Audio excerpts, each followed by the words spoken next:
لک الحمد یا اللہ الصلاۃ والسلام علیک یا رسول اللہ صلی اللہ تعالی علیہ وآلہ وسلم۔ عزیزان ملت اسلامیہ، آج ہم بات کر رہے ہیں انبیاء اکرام علیہم الصلاۃ والسلام کی حیات کے تعلق سے کہ کیا انبیاء اکرام علیہم الصلاۃ والسلام اپنے وصال ظاہری کے بعد زندہ ہیں، اور اس تعلق سے صحابہ اکرام رضوان اللہ تعالی عنہم اجمعین کا کیا عقیدہ اور ان کا کیا مسلک ہے۔ گفتگو شروع کرنے سے پہلے ہم آپ سے یہ عرض کرتے ہیں کہ اگر آپ نے ہمارے اس یوٹیوب چینل اظہار حق کو جوائن نہیں کیا ہے تو پلیز جوائن کریں، سبسکرائب کریں، ہماری ویڈیوز پر کمنٹ کریں، ہماری ویڈیوز کو شیئر کریں، ہماری ویڈیوز کو لائک کریں۔ عزیزان ملت اسلامیہ، نبی اکرم صلی اللہ تعالی علیہ وآلہ وسلم اپنی وفات کے بعد روضہ مقدسہ میں زندہ ہیں اور امت کے احوال بھی ملاحظہ فرماتے ہیں۔ علاوہ ازیں اس کے علاوہ دیگر انبیاء اکرام علیہم الصلاۃ والسلام بھی اپنی وفات کے بعد زندہ ہیں۔ حضرت ابو موسیٰ اشعری رضی اللہ تعالی عنہ نے تستر کا قلعہ فتح کیا، یعنی تستر کے قلعہ کو جب فتح کیا جیتا تو حضرت دانیال علیہ السلام کا جسم مبارک ایک تابوت میں پایا۔ اس وقت آپ کی یہ حالت تھی کہ آپ کے جسم مقدس اور گردن مبارک کی تمام رگیں برابر چل رہی تھی۔ یاد رہے کہ حضرت دانیال علیہ السلام نے اللہ تعالیٰ کی بارگاہ میں یہ دعا کی تھی کہ انہیں نبی اکرم صلی اللہ تعالی علیہ وآلہ وسلم کی امت دفن کرے، تو ان کی یہ دعا قبول ہوئی۔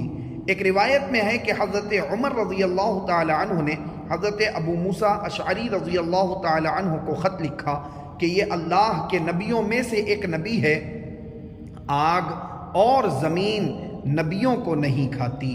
معلوم ہوا کہ حضرت دانیال علیہ السلام کا جسم مبارک سینکڑوں سال بیت جانے کے بعد بھی بالکل صحیح اور سالم ہے، اور برزخی زندگی کا یعنی موت کے بعد کی زندگی کا عالم یہ ہے کہ نبض اور تمام رگیں بھی آپ کی چل رہی ہیں، اور حضرت فاروق اعظم بھی حیات انبیاء کے قائل تھے۔ اس کے بعد حضرت سعید بن مسیب رضی اللہ تعالی عنہ بیان کرتے ہیں کہ حرہ کے موقع پر، یعنی جن دنوں یزید پلیت نے مدینہ منورہ پر چڑھائی کی تھی، تو لوگوں کے واپس آنے تک میں ہمیشہ نبی کریم صلی اللہ تعالی علیہ وآلہ وسلم کی قبر مبارک سے اذان اور اقامت کی آواز سنتا اور نماز ادا کرتا تھا۔ حضرت علی رضی اللہ تعالی عنہ سے روایت ہے کہ حضرت موسیٰ و ہارون اور شبر و شبیر، یہ حضرت ہارون علیہ السلام کے بیٹے ہیں، شبر و شبیر، چلے اور ایک پہاڑ پر پہنچے۔ وہاں ایک تخت پر حضرت ہارون آرام کے لیے لیٹ گئے اور ان کی روح قبض ہو گئی۔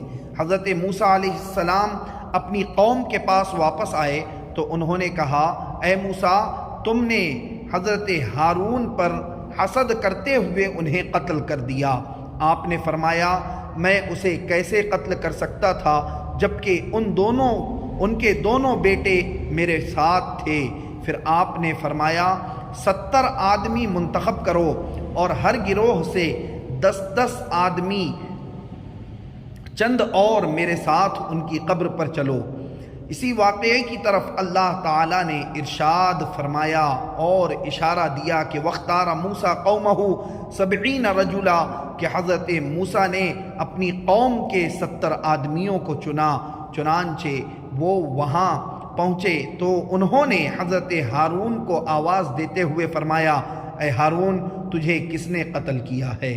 تو حضرت ہارون علیہ السلام نے وفات کے بعد، آپ کی موت کے بعد قبر سے ہی آواز دی کہ مجھے کسی نے قتل نہیں کیا بلکہ مجھے اللہ تعالیٰ نے وفات دی ہے۔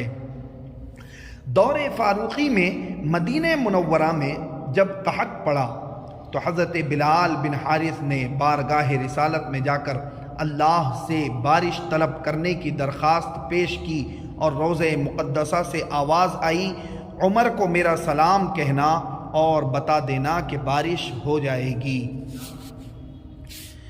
ایک دن گورنر مدینہ مروان حضور اکرم صلی اللہ تعالی علیہ وآلہ وسلم کی قبر انور پر آیا تو دیکھا کہ ایک شخص اپنا چہرہ روضہ مقدسہ پر رکھے ہوئے ہے۔ مروان نے اس شخص کو گردن سے پکڑ کر کہا، تمہیں کچھ معلوم بھی ہے؟ کیا کر رہے ہو؟ اس شخص نے کہا، ہاں معلوم ہے، میں کیا کر رہا ہوں؟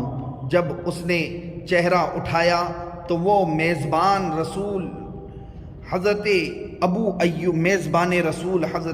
ایوب انصاری رضی اللہ تعالی عنہ نکلے۔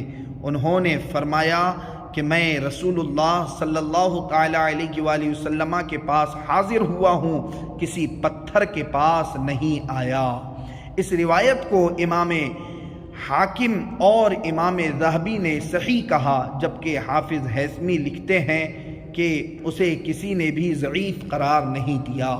معلوم ہوا کہ صحابہ اکرام حضور اکرم صلی اللہ تعالی علیہ وآلہ وسلم کو پتھر کی طرح بے جان نہیں سمجھتے تھے، بلکہ زندہ سمجھ کر حاضری دیتے اور آپ سے التجا بھی کیا کرتے تھے۔ حضرت ابن عمر رضی اللہ تعالی عنہ وصال کے بعد بھی روضہ انور پر بارگاہ رسالت میں یوں سلام عرض کرتے تھے کہ السلام علیکہ یا رسول اللہ، السلام علیکہ یا ابا بکر، السلام علیکہ یا ابتا۔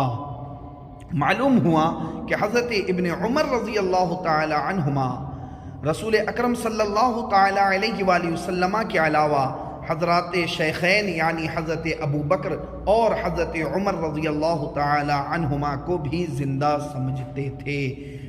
لہذا تمام صحابہ اکرام نے حضرت صدیق اکبر رضی اللہ تعالی عنہ کے جنازے کو روضہ انور کے سامنے رکھ کر سلام بھی عرض کیا اور اجازت بھی طلب کی۔ تمام صحابہ اکرام نے حضرت صدیق اکبر رضی اللہ تعالی عنہ کا جنازہ روضہ مقدسہ کے سامنے مزار میں دفن کرنے کی اجازت مانگی تھی، جس سے ان کے عقیدے حیات النبی یعنی نبی صلی اللہ تعالی علیہ وآلہ وسلم کی حیات کے تعلق سے واضح ہو جاتا ہے، جس سے واضح ہے کہ تمام صحابہ اکرام کا عقیدہ تھا کہ آپ نہ صرف زندہ ہیں بلکہ غلاموں کی عرض و معروض بھی سنتے ہیں۔